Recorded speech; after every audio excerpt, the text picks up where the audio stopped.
जीवन करी जीवित्वा अन्न हे पूर्ण ब्रह्म उदर भरणे नो हे जाणी दे यज्ञ कर्म पुंडलिकावर हरी विठ्ठल श्री ज्ञानदेव तुकाराम पंढरीनाथ भगवान की जय गोपाल कृष्ण भगवान की जय अलंकापुरी पुण्यभूमी पवित्र तेथे नांदतो ज्ञानराजा सुपात्र दयाठविता मा पुण्यराशी नमस्कार माझा श्री गुरु ज्ञानेश्वराची पुंडलिकावर हरी विठ्ठल श्री ज्ञानदेव तुकाराम पंढरीनाथ भगवान की जय श्री सद्गुरु बाळूमामा महाराज की जय।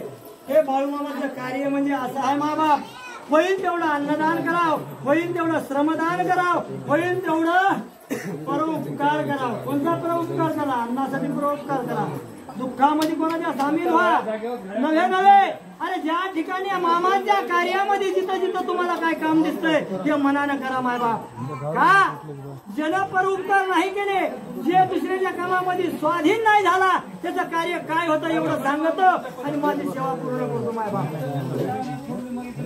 जे माणूस दुसऱ्याच्या कार्यामध्ये प्रावर्त होतो सेवेमध्ये प्रावर्त होतो सेवा करतो दुसऱ्यावर उपकार करतो ते माणूस देवात गणती असतो मायबाप। आणि जे माणूस कोणाच्या कार्यामध्ये मान सन्मान मानित नाही दुसऱ्यावर उपकार करीत नाही ते राक्षस असतो महाराज। ही कथा मी दुसरीकडे सांगणार आलो भागवतातली कथा आहे। एके वेळेस राक्षसाने विचार केला देव आणि राक्षस दोन्ही बी ऋषीचे मुलं महाराज। राक्षसाने विचारलं ब्रह्मदेवाला देवा आजोबा तुम्ही असं काहीतरी करता देवाला अंगाशी करता ना आम्हाला अंगाशी करता आम्हाला दूर लोटता आम्हाला दूर लोटता। ब्रह्मदेवानं सांगितलं नाही बाबा तुम्ही तुमच्या आचरणावर वाया झालेत तुम्ही तुमच्या आचरणावर राक्षस बनायलेत आणि देवाचं कार्य चांगलं आहे देव चांगल्या विचारानं वागतात करून ते देव बनायला लागले नाही म्हणजे तुम्ही त्यांची सार वाटता काय हरकत नाही हे खरं करण्यासाठी उद्या ज्याला आमंत्रण म्हणजे तुम्हाला जेवण्याचं राक्षसालाही आमंत्रण दिलं आणि देवाला देखील आमंत्रण दिलं महाराज। देव देखील अन्न प्राशन करण्यासाठी आले आणि दानव म्हणजे राक्षस देखील जेवण्यासाठी आले।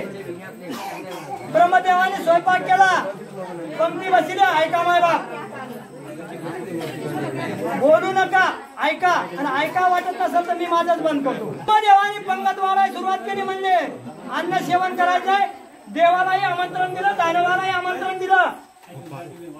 आधी कोण बसणार हातवरी करामध्ये राक्षसाने आधीच हातवरी केली वृत्ती सांगालो मायबाप आधी आम्ही जेवणार सांगितलं राक्षसाला बसा जेवायला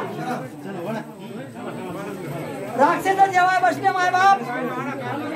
ब्रह्मदेवाने एक उद्गार सोडले ऐका मुलं तुमच्यासाठी चांगला विचार आहे तुमच्यासाठी चांगला विचार सांगा मला इथंच पोरं दिसते सेवेमध्ये बारीकर मला म्हातारीच बघायला पाहिजे तुम्ही देखील वाटवायचं नाही ब्रह्मदेवाने सांगितलं मी नाही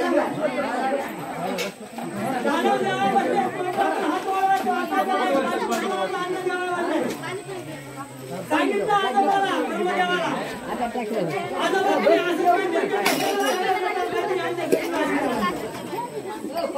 कोपऱ्यातून हात वापरला जेव्हा केलं सांगा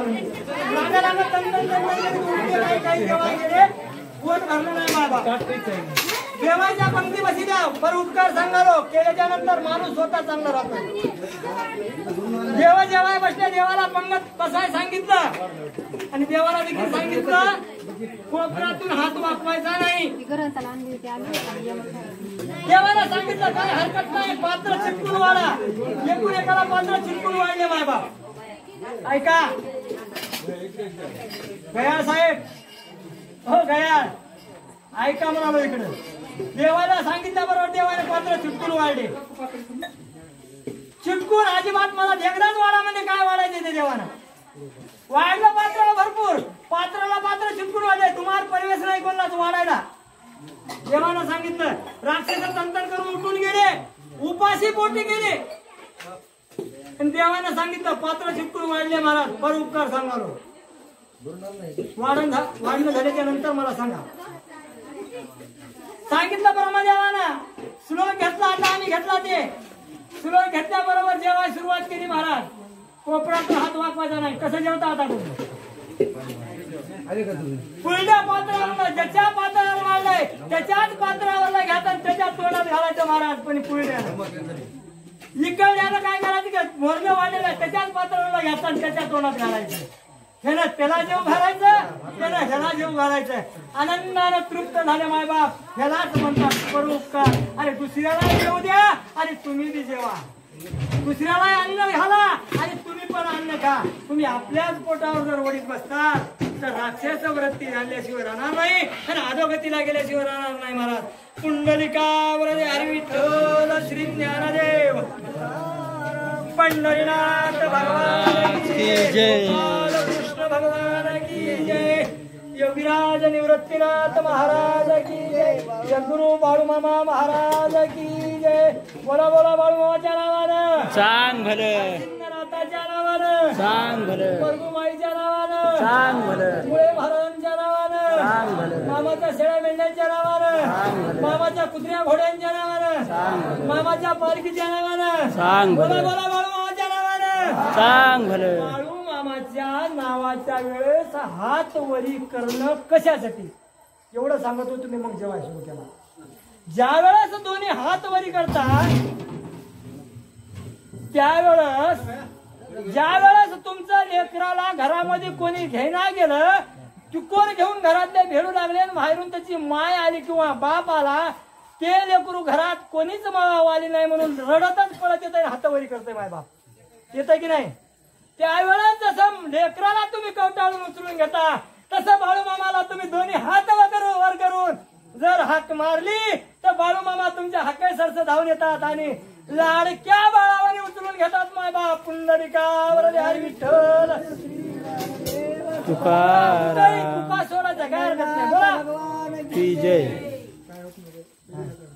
श्री सद्गुरु बाळूमामा महाराज की जय. घ्या आनंदानं जेवा माय बाप. बाळूमामाचा प्रसाद आहे.